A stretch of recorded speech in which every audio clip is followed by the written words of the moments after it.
Hello, and thank you for tuning in to this pre-election episode of our PAC Politics podcast. Our podcast is brought to you by our organization, our United Resource PAC. If you don't know, we are a tax-exempt political organization. Hey guys, I am your host, Brittany McDowell. I'm many things, but for the sake of this podcast, I am the host. And again, I appreciate you taking the time because I know if you were like me today, there are probably many other things that you would probably just, I don't know if you're listening to this because you're trying to keep yourself preoccupied, or if you were listening to this because I don't know why you're listening to this. Because if you're like me today, you are feeling a mix of emotions. And it's weird because normally you feel that kind of mix of emotions after the election, right? Like if you think about what many of us felt post 2016 election. But it's kind of weird to be in a place where I feel this mix of just weird emotion before the election. If you were to ask, if you care, the emotions that I kind of feel in this moment are emotions of anxiety. I'm very anxious about tomorrow. Part of me is just like, well, you know what? Let's just get it over with. Part of me is like, no. At least I know the devil I'm dealing with in this moment. I know what I'm feeling right now. Part of me is also like, very scared, especially when you look at what's going on regarding people and places. Part of me is sad. I'm sad based off of the fact that, the election time is a time where, as Americans, we get to exercise some of our democratic rights, and it's a time where we should be feeling proud. And unfortunately for a lot of people, when we look at, not just the election itself, but when we look at the things going on surrounding the election, we're feeling sad, we're feeling terrified, we're feeling, I hate to say this, but the feelings feel almost un-American for something that should be the most American thing that we all kind of experience. I don't know if that made sense to you. Made sense to me, but that's just kind of where I am. So if I'm like kind of all over the place today, it's because just emotionally, that is where I'm at. As much as, this podcast is a podcast for our organization, I'm still a person, right? I still feel, and again, quite honestly, today I am feeling, I don't know. I'm feeling too much, and in a way, not enough, if that makes sense. Anywho, you know what? So let's get off of the election, right? We can talk about the election till kingdom to come. But I want the focus of today's show to be almost a reiteration of what I talked about during the last show. If you don't know our last podcast episode, I talked about something that should kind of, ring some bells for you. It should, it was a pre-election episode. It was an episode that compared kind of Trump to Biden based on a specific poll. Sorry about that. I have my phone right next to the microphone. We've actually, the last two episodes, we've really been focusing on kind of accusations that have been happening back and forth. We focused a little bit about the election, and there's been this constant message that I've been trying to drill into everybody's head, and that is the fact that despite what you were hearing from people like Nancy Pelosi, you need to get it out of your head that help is coming, at least in this very moment. For the longest time, Nancy Pelosi was out there saying, hey, I'm wishing and I'm hoping and I'm very hopeful and oh, it's looking good and oh, this might be the day. And she was just dancing and prancing around, putting on a pony show, making you think that help was actually on the way for you and your family, when the truth has been that help isn't coming, at least in this moment. That's what I want to stress during today's show. The fact that help, my friend, is not coming. This shouldn't be a long, drawn-out show, but there are a few things that I want to talk about. Again, it's not necessarily about the election explicitly, but there are some things that I want you to think about as we go into tomorrow, because, again, people like Nancy Pelosi have been putting on this pony show expecting that you believe the hype. And the hype has been a lie. And Hopefully it's abundantly clear. I hope to God she's not out there today saying, oh, well, maybe something before the stimulus, because if you haven't figured it out, Nancy Pelosi has been lying to you. So sit back, let's get into this podcast episode. I'll try not to make it a long one, but I don't think it will be too quick because there are a few things we need to discuss.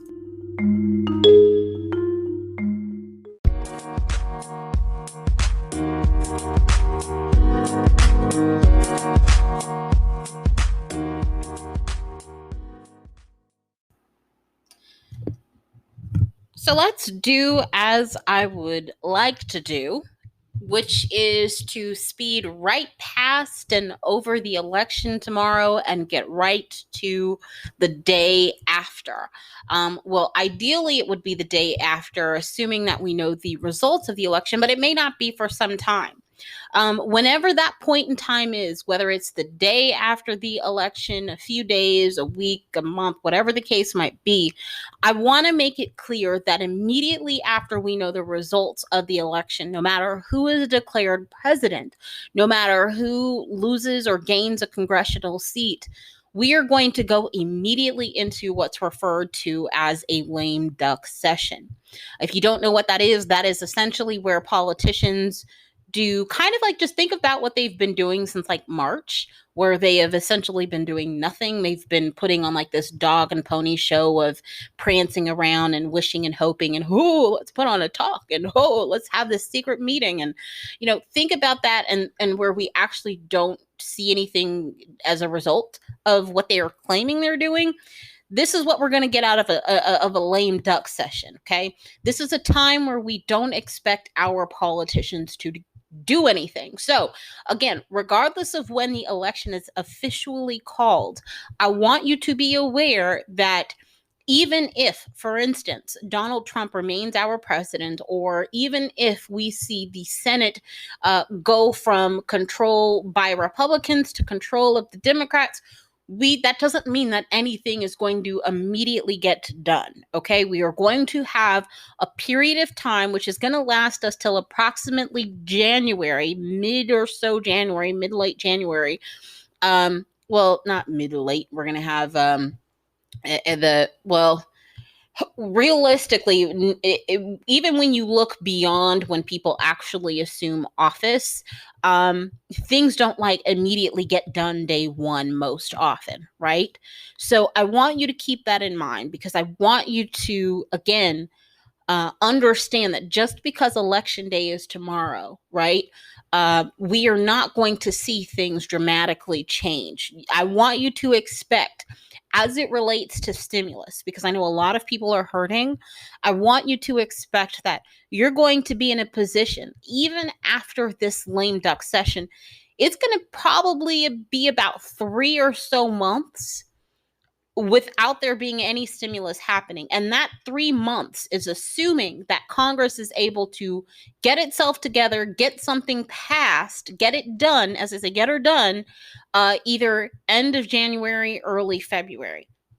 That puts us in a position where stimulus is getting passed in about 3 months. Stimulus actually won't hit your bank account, if you're lucky, until maybe March, April. And that's assuming that we don't end up with any hiccups. But if the past is any indication of our future, not the past where we saw what we did with the CARES Act, where they relatively quickly got themselves together to get assistance to the American people. But if the recent past, where we've seen this dog and pony show of, oh, I'm looking to help you. Oh, look over here. No, oh, look over there. And nothing actually gets done. Do not get your hopes up of even seeing anything within that kind of 3-month period, any form of economic stimulus or assistance from our federal government. What I do know for sure is that even going into this lame duck session, more and more job losses and increases in unemployment are the name of the game, right? It's kind of like, I like to use the example of the house burning down, right? I use the example all the time about how one party wants to, if you have a house burning down, they both want to be able to say, oh, I've thrown water on the house, but one party wants to take a single bucket of water and throw that on the burning house and be able to claim, oh, see, I actually did something. And the other party wants to actually use a fire hose. They both are doing the same thing, but the extent to which they are doing that thing has varied impacts, one of which will actually aggravate the fire and agitate it, and the other one which will actually do something to rectify the problem, which is the actual fire. When we look at that, for instance, example, if we apply that to kind of what we're going through now, our house is on fire, right? We know that hopefully at some point before it burns to the freaking ground, hopefully at some point somebody will want to do something. Somebody will allow us to do something. But in the meantime, we know that the fire is still raging. So what that means related to our unemployment and related to the job losses that we're seeing all across this country, it's getting worse, right? I was reading an article. I don't remember the source of the article, so my apologies. I was reading an article that talked about how, look, come December, we're going to see millions. I think it was like 12 million people who have back due in rent of $5,000 or more that's going to become immediately due.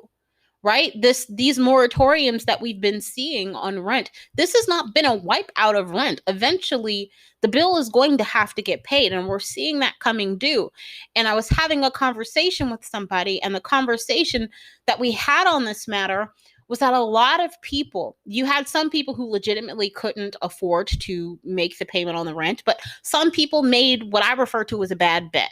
It's not a bet that I personally would have made, but, it is what it is. And for whatever reason, some people made the bet of saying, well, yes, I can pay my rent in this moment, but I know Congress is not going to allow us to go through this for months and months and months without any aid. And so I know if I get a stimulus package, I'll be able to pay it later. So let me just use my funds now, funds that I probably could and should use to pay rent. And I'm going to use it for something else, something, that is going to help me survive at this time. Again, am I saying that they should have done that? No. Am I saying that everybody who has taken advantage of or who has utilized, the moratorium has done that? No. But I am saying that there are some people who did make a bad bet. And there, again, are some people who also, again, just legitimately and really, truly did not have that rent money. So I'm not placing blame. I'm just saying some people were really dependent upon the stimulus because they had no other choice. And some other people were dependent upon it because they really just, as they said, they didn't think Congress would do us like that, But even, again, a whole point of what I just said was that the house is still burning. So even though we know for a fact that it is going to be months and months and months until we see something,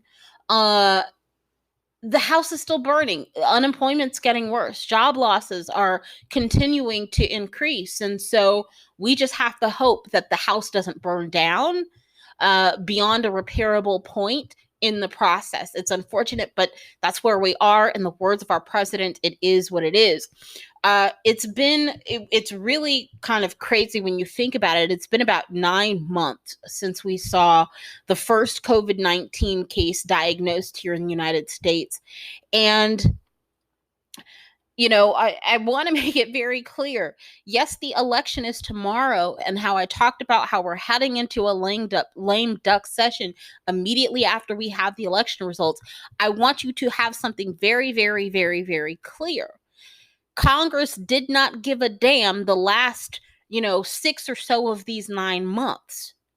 So don't expect, just because an election happened, even if it benefits a specific party, a specific politician, don't expect for them to give a damn after they've just gone well over the 6 months, but at least 6 months of the last 9 months, demonstrating that they do not give a damn about you or your family and your personal economy. Okay. And I say this because it really applies to both situations, both likely situations. I mean, there are a lot of situations. I've talked about many situations that can come along as a result of the election. But if you look at how, for instance, President Trump has promised us stimulus should he be reelected, this applies to him because think about it. he can't do anything by himself. We talked about in previous episodes how he needs a Senate to make it happen, even if the Republicans retain the Senate, even if they have a president to go along with them. I have proof as we get later on into this podcast that they're telling you now that they're not going to do anything. But logically, if they didn't do anything when things were super duper bad, I mean, and actually you can make the case that literally things are getting worse. I mean, we've passed a point where we're getting 100,000 plus people getting COVID a day in this country. I, in my personal life, can now say not too long ago, knew 17 people and one person who died from COVID. I now know 19 people and one person who has died. And I'm hoping not to add to the number of people I know who have died from COVID-19. It's sad. In the words of the president, again, it is what it is. But this is what we have to contend with when we as a country are not willing to do what the heck we need to do. I feel like fussing, but I'm not going to. The other situation that I want to explain that this also applies to, the fact that they didn't give a damn before, so don't expect them to give a damn now. If the Democrats end up picking up the Senate and we see Joe Biden elected, I'm not going to say that they won't give a damn at some point, but don't expect that, again, during the lame duck session, that they are immediately going to be able to do anything. And it's not going to be so much due to their own volition. It is going to be more so because even if they get the majority in the Senate has the F word to contend with, which makes it really difficult to get things done. Not saying it's impossible, but they have something really difficult, the F word to contend with, and that is a filibuster, something that I can guarantee you Republicans are going to utilize should they be in a position to I don't want to be in the position to be in a minority in the Senate, but should they be the minority in the Senate, I can guarantee you that is going to be their go-to tool to, even if they can't completely stop what's going on, they're going to definitely utilize it to try and drag it out. And unfortunately, there are going to be some people who don't understand what the filibuster is, how it's utilized. So if it is utilized, they are going to be in a position where the narrative, the lie that's going to be sold to them, that, see, it's the Democrat, they lied to you, they didn't want to do anything, they're going to believe and drink the Kool-Aid. You can't help those people. You can't help people who are willingly ignorant. Obviously we're all ignorant about something. None of us know everything, myself included. But when you decide not to open your mind to learn new things, I can't help you. I don't want to help you because you don't want to know, and people who, you can't help people who don't want to know better and don't want to do better. I don't know. I'm going to start to ramble. So let me stop and just, again, re-emphasize the fact that we are headed into a lame duck session. Don't expect anything to change because, in the words of the president, it is what it is. If you have not been to the polls already, this segment is for you. I want to talk directly to you. There is a political message that I want you to carry with you as you go to the polls. And that is the political message that politicians have said to us, not through their words. Some of them have said it through their words, but many of them and most of them have communicated this message through their actions. And these are three words that they have said to us, and that is tough luck, America. Okay. Politicians have access to vast amounts of data. Okay. They have access to specialists. They have access to a whole different level of things and people that the average American does not have access to. So I refuse for one iota, one moment, to believe that politicians, any of them, Democrat, Republican, that none of them knew the implications of their inability to get something done, or in some cases, they didn't understand the implications of them only proposing doing the bare minimum, even if we were willing to go along with that. So what I say to you I have very much advocated for the take back of the Senate in Democrat control. I have very much advocated that we no longer have Donald Trump as president and that we re-elect Joe Biden, or excuse me, that we elect Joe Biden as our next president. But I will say this: I don't care who you are voting for. Well, I have a preference. What I do every day speaks to the fact that I want a specific. Let me kind of backtrack.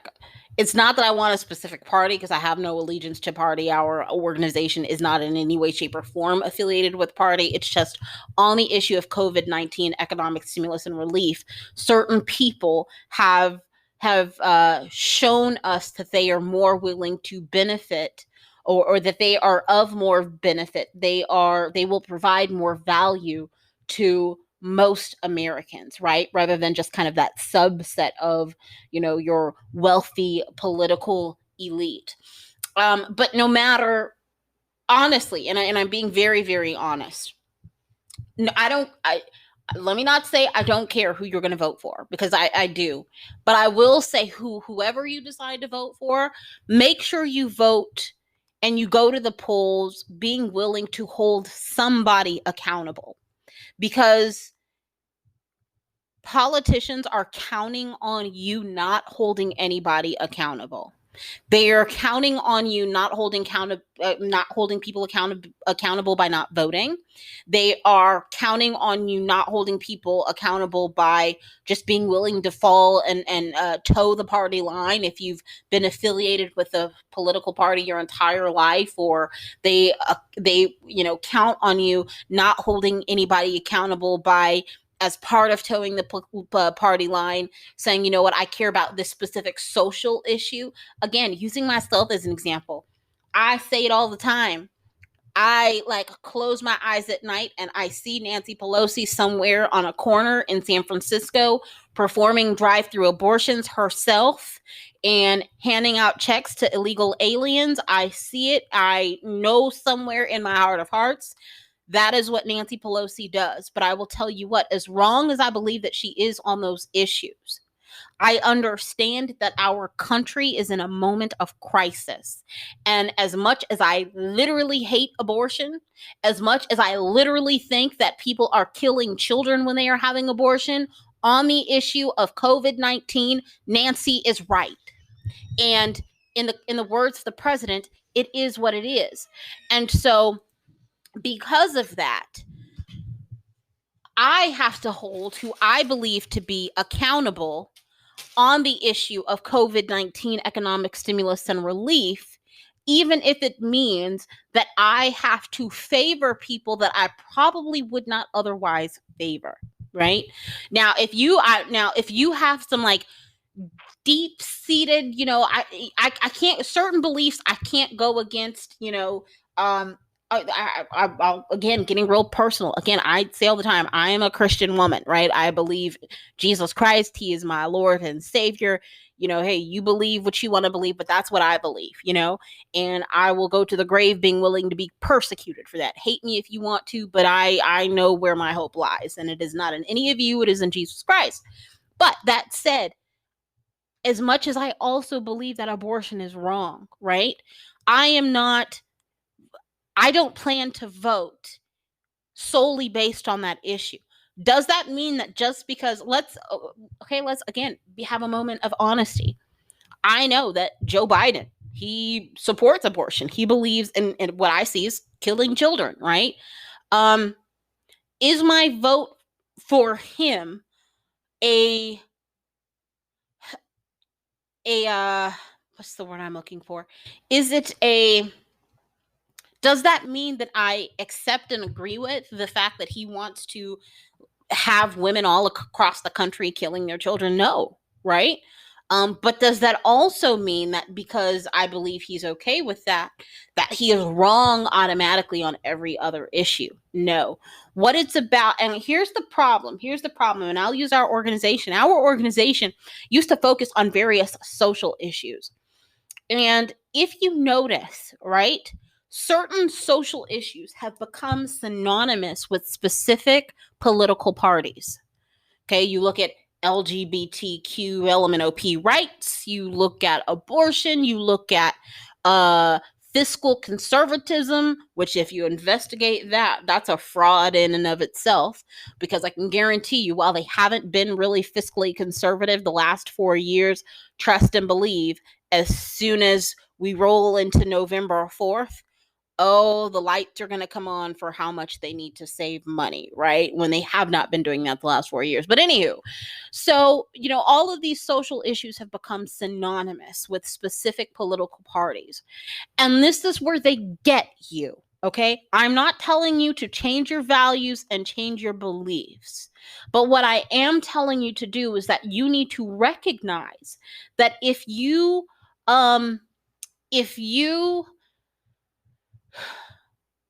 make an alphabet soup out of all of your social issues, you really only have two options. Okay. Again, and I don't even know if that made sense, but if you say to yourself, I'm going to vote only based on abortion. I'm only going to vote based on what I am sold to on as fiscal conservatism. I'm only going to vote on a wall. I'm only going to vote based on X, Y, and Z. Or I'm going to vote on this and this. A and B, 1 plus 1 typically equals 2, right? The issue of think of it almost like an equation. If you add, just say, welfare reform and you add illegal immigration, what does that equal? Republican Party. If you add LGBTQ, LMNOP, rights with, abortion, what do you get? Democrat Party. They are counting on you going along with the equations that they have made for you. And you have to be willing to think for yourself. Again, does that mean, let's say, for instance, if you've been a lifelong Republican, does that mean that automatically, if you're willing to, for instance, vote for Joe Biden, does that mean that you automatically agree that, abortion should be handed out on every corner? Does that mean that you agree that they should be able to abort to the day of delivery? Does that mean that you think that crack cocaine should be legal?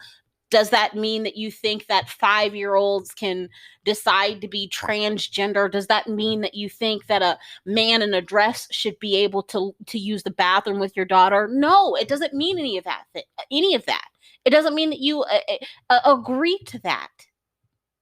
Okay? And this is where you have to and I want to be very honest with you. All politicians, no matter who they are, if you didn't know, now I want you to know that they use you for an explicit purpose. And that purpose is getting your vote. And when they no longer need your vote, they no longer pander to you. You can see that with examples of specific locations, that they say, look at Florida and it's going to, so the country and the presidency depend on Florida, or states. We're seeing in this election cycle states that they never really cared about before. Now some of these states matter. You know what I mean? States that mattered in the past, now you don't see them carrying so much and kind of trying to pander to them or running a lot of ads there because it's not serving a purpose anymore. And that's honestly what you have to do back to the politicians. You need to say to yourself, what is my most important issue in this moment, this election cycle? And I'm going to vote based on that. So, for instance, right now, the name of the game to get what we need done on COVID-19, economic stimulus and relief, not just to help you, but to help our country, we need a President Joe Biden. We need more Democrats in the Senate. Now, once this term is over, and this issue was hopefully no longer an issue, maybe that means that we no longer need to give a damn about those people and you can go on to the next issue and other politicians. You need to stop swearing allegiance to politicians and parties. Because when they can always, this is how you get, for instance, a safe Democrat, a safe, because they have these districts that they can reliably count on as being Democrat or, being Republican. They have these politicians who come from districts that are like, you got to free your mind, people. You really have to free your mind, and it's unfortunate that we see so many people, excuse me, who call, for instance, something like our organization has done wishy-washy in terms of, oh, you didn't support illegal immigrants and now you guys are willing to support a Democrat. Yeah, because that's what we need in this time. Our organization is not affiliated with a political party. We're not affiliated with a specific politician. And what that does is it frees us to be honest. We don't have to defend politicians who are screwing over the American people. We don't have to defend parties that are no good for the American people. And you could be willing to do that. You could be willing and able to do that if you were willing to lose your allegiance. But in order to do that, you have to educate yourself. Does that mean you have to become a political junkie? No. But the more you know, the less likely you can be manipulated. Is there a lot of disinformation out there? Absolutely. But let me tell you something. Even with a lot of information you're being fed from various sources, if you just literally think about the information, for instance, I had an episode not too long ago where I talked about how, I think it was the asinine accusations episode, the episode before last, where we were talking about, where one party was saying, how the Republicans were saying, Nancy just doesn't want to give you a deal because she doesn't want Trump to have a win. But I broke down how, look, we have a negotiator in chief who calls himself like the king of the art of the deal. And he knows for a fact, if he really believed it, the best way you do it in a negotiation is you call the other side's bluff. So what you do in that situation is you don't sit up there and you don't say, oh, well, I'm not going to go along with it because she just wants to win. If you really believe what you're trying to sell me, you would actually go ahead and agree to it and let themselves kick themselves in the butt. But the fact that you did it shows me that you don't believe what you were actually espousing to believe. So when you start being more independent and you pull yourself away from a political party, you put yourself in a position where sometimes you might agree with the Democrats, sometimes you might agree with the Republicans. And the beautiful thing about that is when you are more independent and less of you hold less of an allegiance to a political party, you don't have to defend the actions or the ideas of that party. Somebody comes up to me and says, oh, you want Joe Biden elected? He wants to kill the babies. Okay, that's his thing. I don't agree with him on everything. Do you honestly believe everything and agree with everything for somebody you vote for? If you do, you're drinking Kool-Aid. You're not thinking for yourself. There's no way that you can agree on everything that a politician, most people don't either. If you agree on everything, that says that the politician either doesn't have a broad enough kind of what's the word I'm looking for? They don't have a broad enough they don't have a broad scope of issues that they're focused on. So you'll find some politicians who literally are only running on one issue, veterans or this or that or 2-3 issues. But if you're finding like you've got like this template boilerplate Republican, platform, or the only reason, and let me tell you, most of these politicians don't even believe all of what they're trying to sell you. They just go along with the platformed ideas because that's how they can get money from the RNC or the DNC. People who will just feed them money to do their campaigns. Because we need to get this politician elected because we need this seat and this will help us overall congressionally. So we'll go down and we're willing to give you money. And You don't believe me? Look, there's a show called Power, and I have been on a binge, right? So you have Congressman Tate, right? He literally, in the show, he literally just had like a woman from the DNC come down to him. He's been working like with this gangster. Okay, anyways, I'm not going to get into that. Not going to go on a tangent. But point of it is, guys, think for yourself and take with you to the polls this message that they have been saying to you, which is tough luck. And you need to I don't care who you hold somebody accountable, because what they're counting on is that you don't recognize the amount of political power that you actually have. And when you don't, not just recognize it, but when you don't take advantage of that political power, you let them run willy-nilly. It's the equivalent of somebody breaking into your house. You know who broke into your house, but you decide not to call the police. Why would you do that? You have the full force of the law behind you to hold that person accountable for breaking into your home, disrupting your safety, putting you at risk, your family at risk, but you decide not to do it. Why in the heck would you do that? This is what these politicians have done. They have broken into our country. They are making you less safe, your family less safe. They are throwing this country in the trash, and they're setting it on fire. We need to hold them accountable. They're counting on you not holding them accountable. And speaking of holding people accountable and voting and using your vote as a method of holding people accountable, I want to stress that while you're on your way to the polls, when you're at the polls, make sure that you are safe, okay? Tomorrow really should be another day where we can, as they say, make America great again, right? We've been hearing this phrase for years at this point: make America great again. Oh, make America great.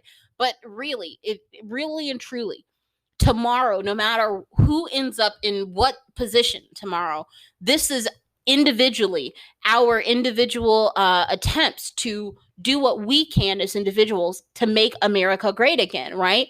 But instead of us doing that tomorrow, when you look around, tomorrow is literally being set up to be a day of fear, right? Tomorrow is going to be a day to make America scared again. Some people are literally scared to go to the polls, not necessarily because some of them because they fear the results, right? Some of them because they fear that their votes aren't going to be counted. Some people because they fear that they might be hurt physically on their way to the poll or at the poll. I saw a video of somebody throwing a sword at somebody in a car. It was a Trump supporter, or a woman was in the car on her way to vote, and he said that she better vote for Trump, and he threw a sword at her.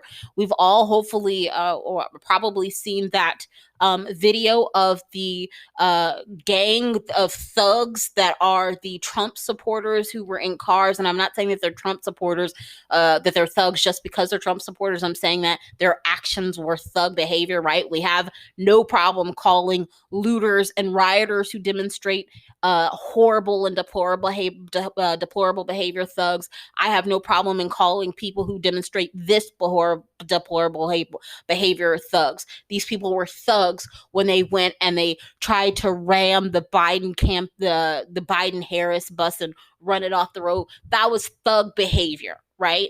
At thug behavior. And so when we look at everything, when you consider the fact that they're putting a fence around the freaking White House, stores are being boarded up, right? We're making America scared again. And this fear is this negative emotion that ultimately makes us weak again. What is this? Make America weak again? We need to make America great again. And we literally, just how we need to be taking our country back, we need to take that phrase back. And we do that by holding people accountable when you vote tomorrow. But in the process of voting, on your way to vote, when you actually vote, please be safe. And like me, I tell people all the time, look, I can't fight, but I can dial 911 really, really fast. So if you have to, put 911 on speed dial. I don't know if you can, but do what you have to do to be safe, because we've got to make America great again. I need to talk to Nancy Pelosi for a minute. Nancy, I want you and I need you to be honest.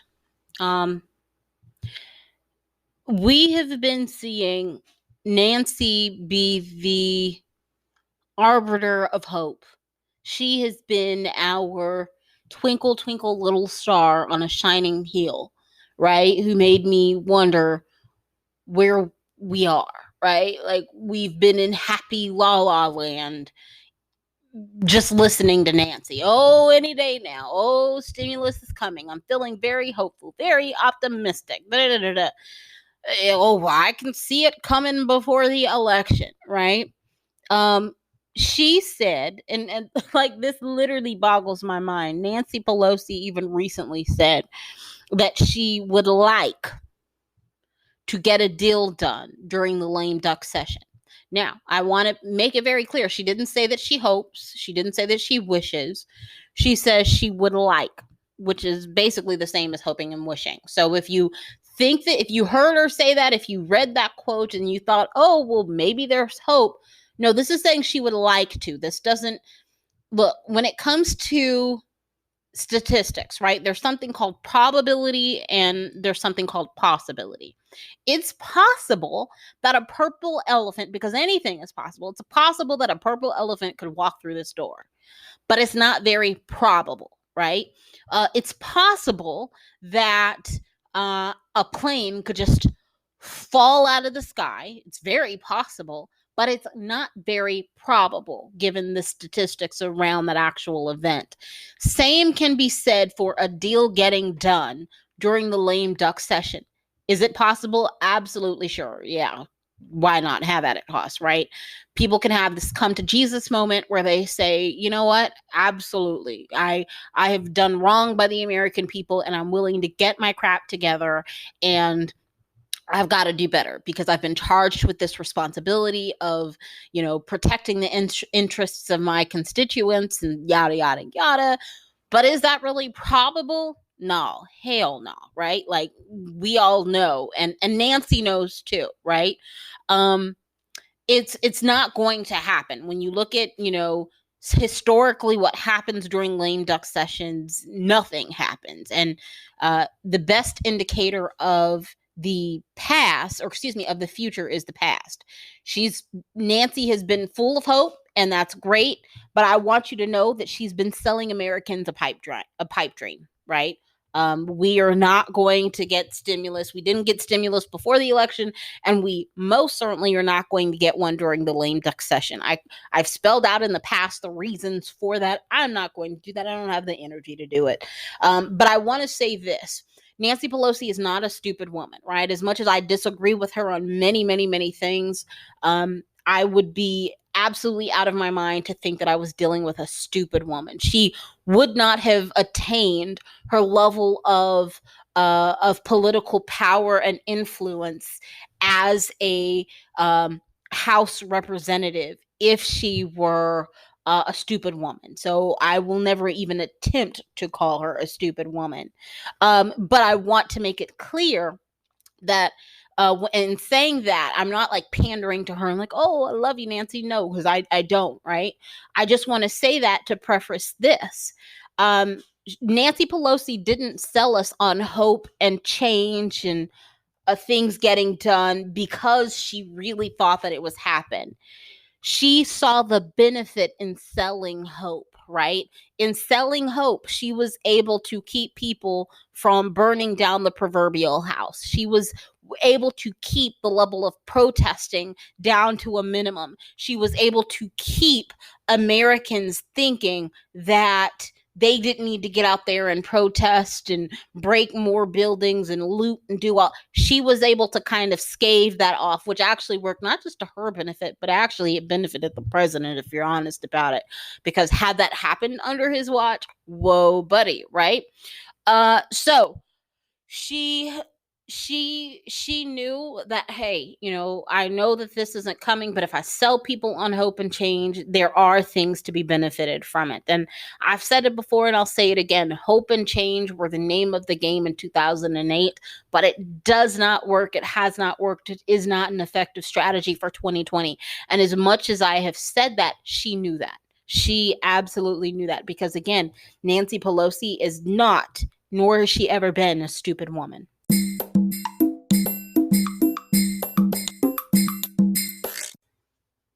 I want to have our last segment for today's show be about what Mitch McConnell has said about stimulus. In the Asinine Accusations show, I talked about um, what,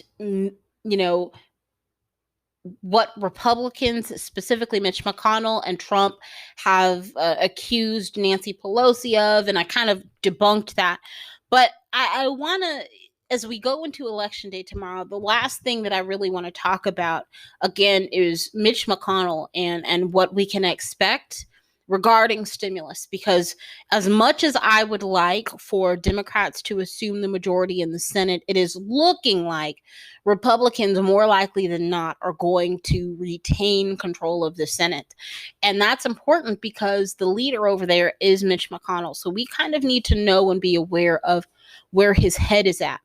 So Mitch McConnell said, there's this direct quote. He said, "We probably need to do another package, certainly more modest than the $3 trillion Nancy Pelosi package.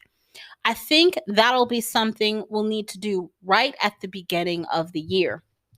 Few things that I really want to point out. Notice, now, this isn't in reference to anything happening right now. This is in reference to early 2021. So I want to make that very, very clear. But I want you to pay attention to language that people use, right? Because look at, we probably, so this is not like we guaranteed need to, and I want to put this into context because what we've been hearing is how if Democrats control all three, they want to go into this really jumping right in, and that stimulus is going to be essentially their first priority, their top priority. And it is bad optics to know that one party wants to go into it helping you, and then another party, kind of really doesn't, right? So he is essentially responding indirectly to what Democrats are saying. But again, he's not saying, oh, I'm doing this with the same level of urgency. I'm guaranteeing that this is going to be what we're going to do.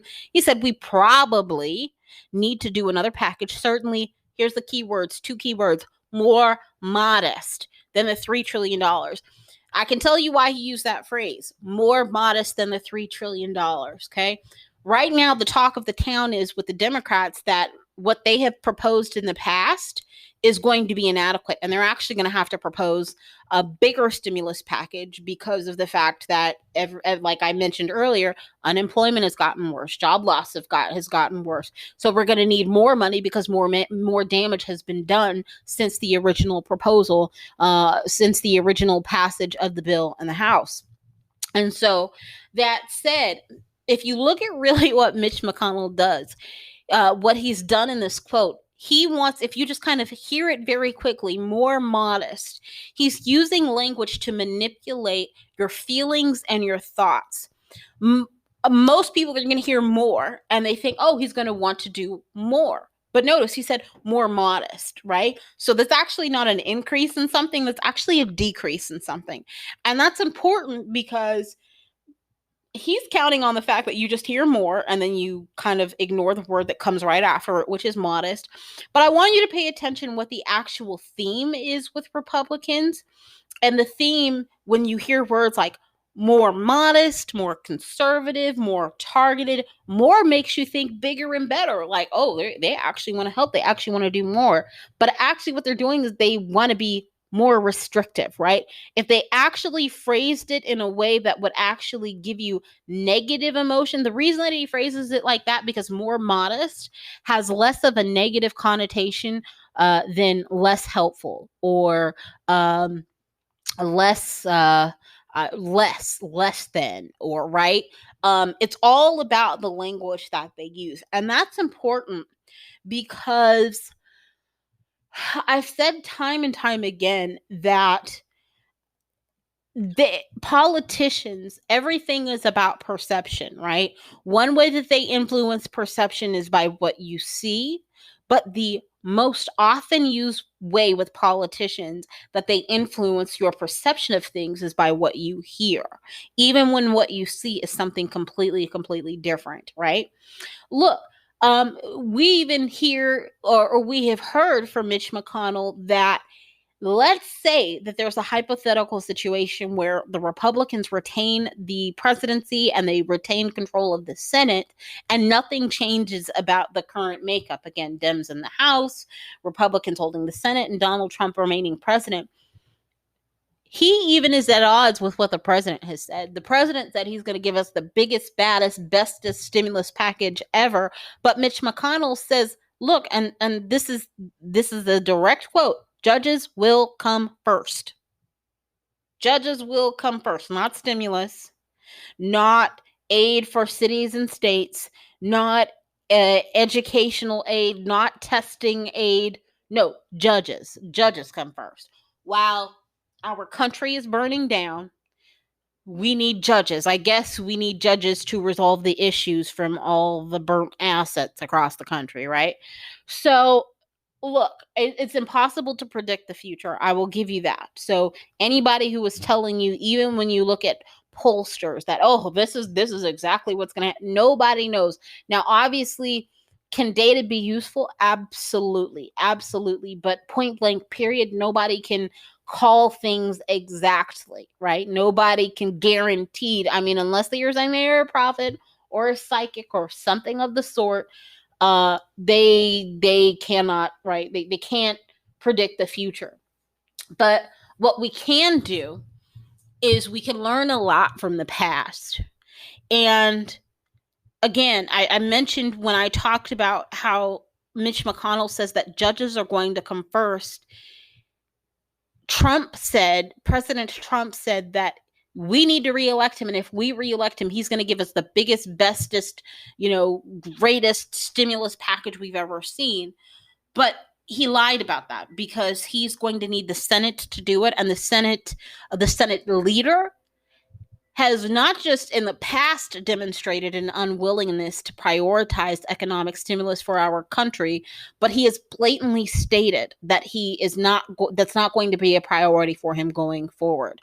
So even if Trump is reelected, we essentially need three things to fall in line for it to happen. We need the House to sign on, which the Democrats will. We need the president to sign on, which he will if he proposes it. Then we also need the Senate. And the Senate is led by Mitch McConnell. Not only has he personally said that that's not going to be a priority for him, but we already know that his gang of thugs who were unwilling to help our burning country, those thugs are willing to just sit by. Those people are not going to do anything to help the American people. And without those people, Trump and the Democrats can't do anything on their own. So I want to make this clear. I've said before that you should not listen to what people say, but watch what they do. All right. And if we really take hold of that we should judge people by what they do and not by what they say, when we look at and we consider this narrative that we're being sold, which is that we need to reelect Trump because he is going to give us the best stimulus package, the biggest stimulus package. He's going to make our economy the best it's ever been. He's going to be better for the economy than Joe Biden. Let's look at what he has done in response to the pandemic. He's ignored science. He has undermined the authority of scientists and medical professionals. He has created chaos. He has, I was reading an article where essentially with his rallies, he's been doing his campaign is responsible for the creation or the spread of 30,000 new cases when you look at the rise in COVID cases after his campaign actually leaves locations, and that's been tied to about 1,000 deaths. I've been calling him the COVID in chief at this point. But let's judge him on how he has been. If you were genuinely, and don't even believe me, literally don't believe me, take it upon yourself to do research. If you are like, you know what, I'm genuinely torn on, I like Donald Trump, you know what, I believe that we should not be awarding or rewarding people who break the law to enter into or stay in this country. We should not be killing babies in the womb who haven't had the experience, who haven't had the chance to experience life. We should not be making crack cocaine legal. We should not be letting grown men in dresses in bathrooms with little girls. Even if you believe all of that stuff on the issue of the pandemic, I want you to consider what the president has done and the impact of what those either actions or inactions, what that impact has had, not just on the country as a whole, but on you personally. Like I said, when I look at it on a personal level, I now know 19 people who have contracted COVID-19, one of which has died. That has been the personal impact that the failure of this president has had on me. And I am taking that with me as I go into tomorrow, because that one person did not deserve to die. Those now 19 people did not deserve to have a COVID in chief who denied science. They deserved better than that. And I think you do too. Be safe, because it's scary out there. But as scary as that I know it is, especially if you have not voted, I want you to keep in mind not just the president and his record, but keep in mind what Mitch McConnell said his plan is, especially as you look at those down ticket races, specifically those in the Senate. Because you're either going to set the country up for failure or success, and it's up to you.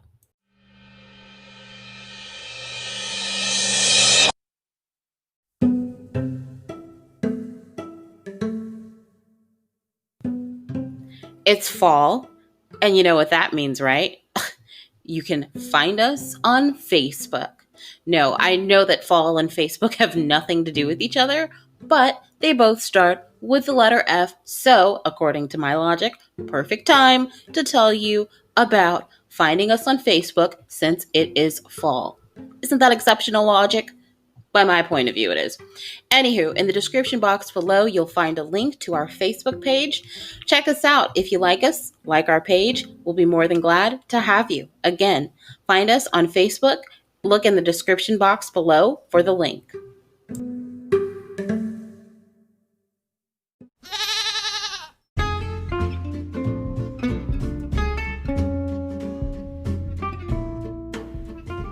Hey, this is Brittany. Just wanted to shoot you a quick reminder. Look in the description box of this episode and you can find a link to our website.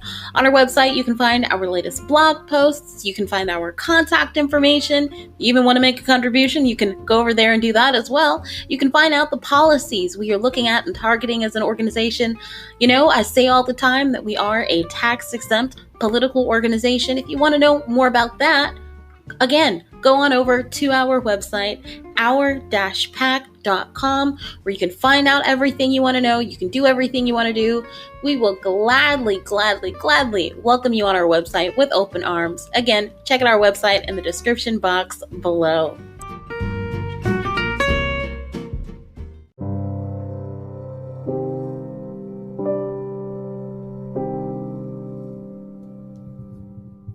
All right, so that is our pre-election show for the 2020 election. Again, you've been listening to our Pack Politics podcast. I know I was kind of all over the place today, and again, it's probably an expression of my emotions. Like my emotions, even now done recording this podcast episode today, I'm still feeling a mix of emotions about tomorrow. But I just want you to keep in mind again that immediately after this election, we are going into a lame duck session. So just because we have the election, even when the numbers are totaled and tallied and we have official declarations of who won and who lost, keep in mind we're going into that lame duck session and you cannot expect anything to get done. So I want you to plan your personal life, your family life accordingly. Remember, if you have not gone to the polls, and if you do go to the polls, which I hope you do by tomorrow, that you first and foremost need to be safe. If you see any suspicious activity, alert the authorities, right? We've seen and heard of people having swords thrown at them by Trump supporters. That's not okay. That's deplorable. That's thug behavior. And we need to call it out. And these people need to be held accountable because they do not have the right. When you are attempting to make America great again by demonstrating your right as a voter in our democracy, they don't have the right to take away your right to make America great again. So remember that as you go to the polls tomorrow. But again, please be safe. I don't want you living in fear, but I also don't want you forsaking your freedom by willingly surrendering it to idiots who, quite frankly, seem to not really have to answer to anybody. I mean, can you imagine if an Obama supporter threw a sword at somebody? Can you imagine if a gang of Obama supporting thugs had their flags and they attacked a MAGA bus? Can you imagine that? Like, there'd be calls for them to be in jail, and they'd probably all be in jail by now. But we know how things work. We know the level that there's one level of accountability for some people, and then there's no accountability for another group of people. It is what it is, but we can all do our chance to change that. We all have a chance to change that tomorrow. And even as we look kind of down ticket and we, look at the House and we look at the Senate, I want you to keep in mind what we've seen from both respective leaders. I want you to keep in mind that Nancy has been, hoping that you sniff the lines of, hope and change, and that you are running on the same high she is. But I want you to come back down to reality, because she has hit a crack pipe that, quite frankly, most Americans are no longer willing to hit. And then when it comes to Mitch McConnell, I'm not going to get that. Sorry about that. When it comes to Mitch McConnell, he has essentially said that, look, you're not going to get stimulus even if I am reelected. So even if the president is reelected. So I want you to keep that in mind, not just at the presidential level, but keep it in mind with your down ballot races.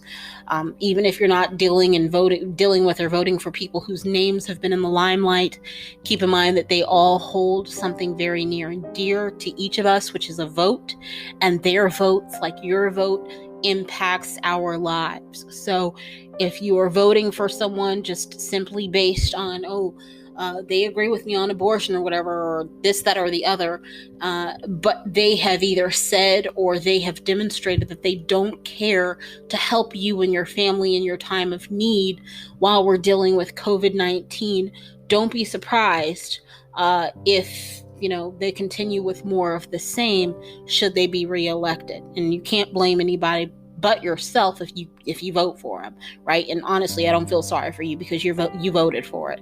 And if you don't vote at all, I the same for you. I don't feel sorry for you. You get what you get, and you don't throw a fit.